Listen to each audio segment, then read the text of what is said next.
Facebook লাইভত মই যি কৈছো সেইটো আৰু এইটোৰ উত্তৰ যদি কিবা দিব লাগে মই ফেচবুক লাইভতে দিম। সংবাদ মাধ্যমৰ ওপৰত বিশ্বাস নহয় বিশ্বাস নহয়। আপুনি যিটো কাটিব বেলেগ টিভিয়েটো বেলেগ কাটিব।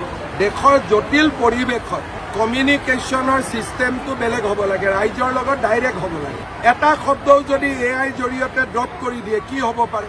সিদিনাখনে এখন মানে কান্দি থকা ফটো এখন হাঁহি থকা ফটো কৰি দিলে।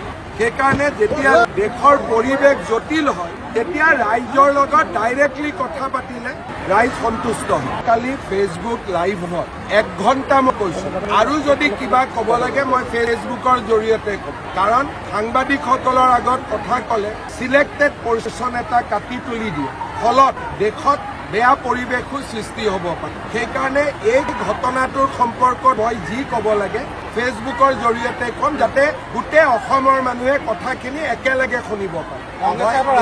মই একোৱে নকওঁ এই বিষয়ত। আপোনালোকক ক'ব লাগিলে আপোনালোকে সোধা প্ৰশ্নখিনি মই বুজি ল'ম, উত্তৰখিনি কিন্তু মই ফেচবুকৰ জৰিয়তে দিম, যাতে সকলোৱে একে কথা শুনিব পাৰে, একে কথা বুজিব পাৰে। নহ'লে এটা টিভি এটা কাটিব, এটা টিভি এটা কাটিব আৰু পৰিৱেশটো বেয়া হোৱাৰ সম্ভাৱনা থাকে। ফেচবুক লাইভত মই যি কৈছো সেইটো আৰু এইটোৰ উত্তৰ যদি কিবা দিব লাগে মই ফেচবুক লাইভতে দিম। সংবাদ মাধ্যমৰ ওপৰত বিশ্বাস নহয় বিশ্বাস নহয়। আপুনি যিটো কাটিব বেলেগ টিভিয়েটো বেলেগ কাটিব। দেশৰ জটিল পৰিৱেশত কমিউনিকেশ্যনৰ চিষ্টেমটো বেলেগ হ'ব লাগে, ৰাইজৰ লগত ডাইৰেক্ট হ'ব লাগে। দেশত যেতিয়া জটিল পৰিৱেশ থাকে মুখ্যমন্ত্ৰীয়ে ৰাইজৰ লগত ডাইৰেক্ট কথা পাতিব লাগে। মাধ্যমৰ জৰিয়তে কথা পাতিলে এটা শব্দও যদি AI জৰিয়তে ড্ৰপ কৰি দিয়ে কি হ'ব পাৰে? সিদিনাখনে এখন মানে কান্দি থকা ফটো এখন হাঁহি থকা ফটো কৰি দিলে।